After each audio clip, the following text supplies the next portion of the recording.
Friend, मैं अनुभव कुमार आपका अपने चैनल मेट क्लासेस पर बहुत बहुत स्वागत करता हूं। आज हम पढ़ेंगे प्रकाश के परावर्तन का पार्ट 2। पार्ट 1 हमने कंप्लीट कर लिया है। आपको देखना हो तो आप हमारे चैनल पर जा सकते हैं। इस वीडियो में हम पढ़ेंगे गोलीय दर्पण के बारे में। पूरी जानकारी के लिए अंत तक वीडियो देखिए और अगर चैनल पर नए हों तो चैनल को सब्सक्राइब कर लीजिए, लाइक कर दीजिए और बेल आइकन ऑन कर लीजिए। तो ज़्यादा टाइम बर्बाद न करते हुए हम चलते हैं टॉपिक की ओर। आज का टॉपिक है गोलीय दर्पण। गोलीय दर्पण किसे कहते हैं? तो देखिए, गोलीय दर्पण कांच के खोखले गोले का कटा हुआ भाग होता है। गोलीय दर्पण कांच के खोखले गोले का कटा हुआ भाग होता है। मान लीजिए ये एक खोखला गोला है। मान लीजिए ये एक खोखला गोला है। अब ये कटा हुआ भाग, हमने ये भाग अलग अलग कर दिया, तो ये भाग क्या कहलाएगा? गोलीय दर्पण कहलाएगा। गोलीय दर्पण। और इस भाग को भी हम गोलीय दर्पण कह सकते हैं।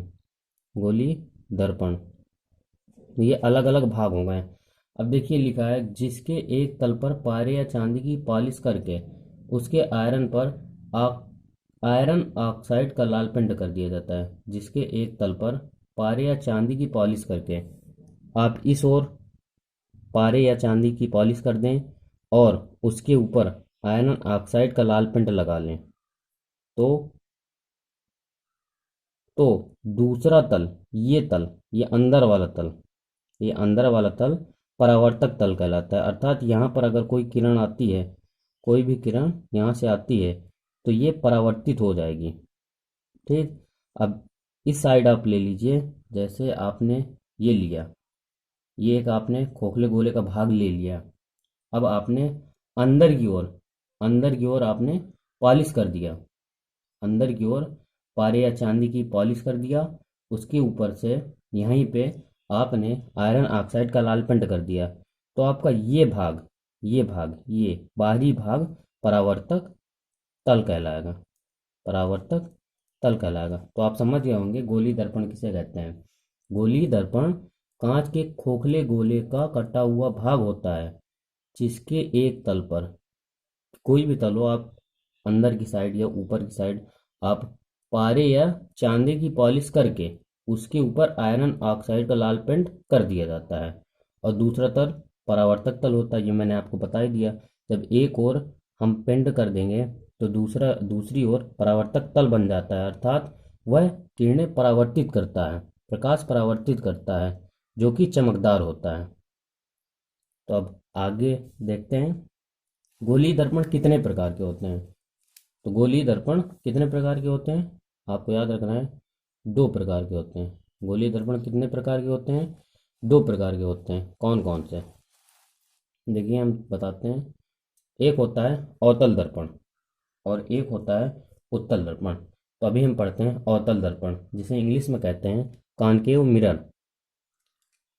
अवतल दर्पण की परिभाषा है, यदि किसी गोलीय दर्पण का परावर्तक पृष्ठ दबा हो, अवतल दर्पण कहलाता है।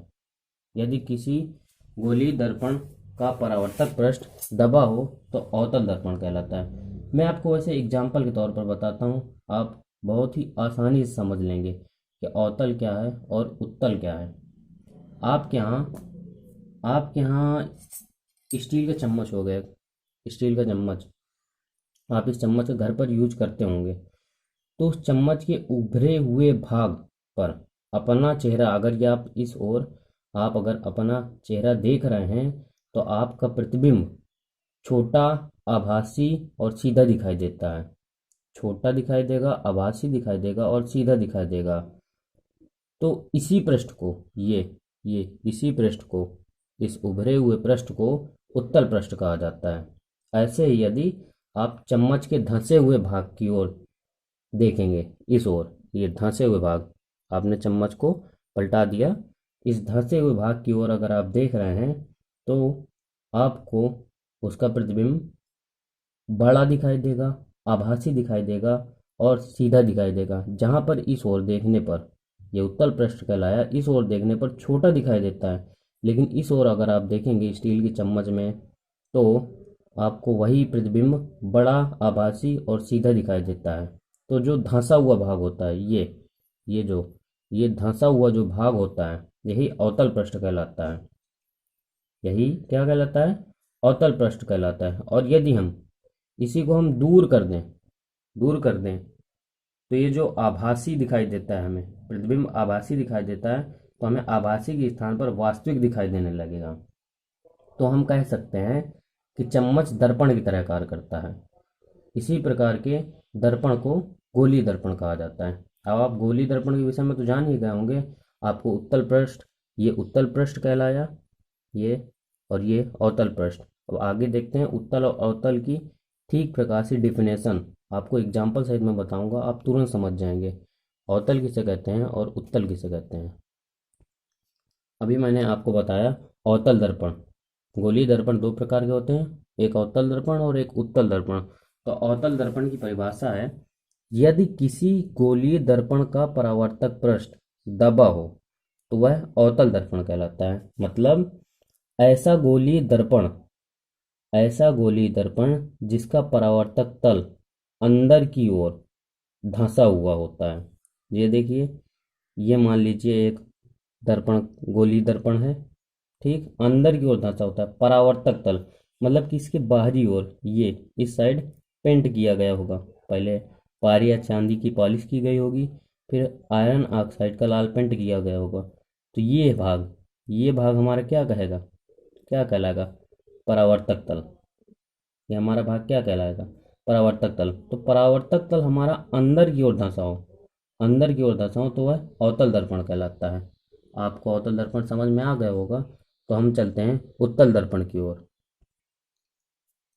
अब देखिए, दूसरा है उत्तल दर्पण। तो वह गोलीय दर्पण जिसका परावर्तक पृष्ठ उभरा हुआ हो, वह गोलीय दर्पण जिसका परावर्तक पृष्ठ उभरा हुआ हो वह उत्तल दर्पण कहलाता है। आपको मैं प्रैक्टिकली समझाता हूँ कैसे आखिरकार उत्तल दर्पण होता है। तो देखिए, बोल क्या रहा है, कह क्या रहा है। हमने उत्तल समझा, अवतल समझा, अब हम उत्तल समझेंगे। वह गोलीय दर्पण जिसका परावर्तक पृष्ठ उभरा हुआ होता है। तो मान लीजिए, वह गोलीय दर्पण जिसका परावर्तक पृष्ठ उभरा हुआ होता है। परावर्तक पृष्ठ, यह आपका गोलीय दर्पण हो गया। परावर्तक पृष्ठ उभरा हुआ होता है मतलब अंदर की ओर आप पारे या चांदी की पॉलिश कर देंगे और आप आयरन ऑक्साइड का लाल पेंट कर देंगे। तो ये तल, ये बाहरी वाला उभरा हुआ, ये जो बाहर की ओर है, ये परावर्तक पृष्ठ होगा। ये बाहरी वाला भाग, उभरा हुआ भाग परावर्तक पृष्ठ होगा। तो यही उत्तल दर्पण कहलाता है। उत्तल दर्पण कहलाता है। इस प्रकार से मैंने आज आपको गोलीय दर्पण और उसके प्रकार के बारे में बहुत अच्छे से समझा दिया है, और आपको गोलीय दर्पण और उसके प्रकार के बारे में बहुत अच्छे से समझ में भी आ गया होगा। तो आज की वीडियो में इतना ही। अगले वीडियो को जानने के लिए मेरा चैनल मेट क्लासेज सब्सक्राइब करें और बेल आइकन ऑन कर लें, कि ताकि आपको अगली वीडियो की नोटिफिकेशन सबसे पहले प्राप्त हो जाए। धन्यवाद।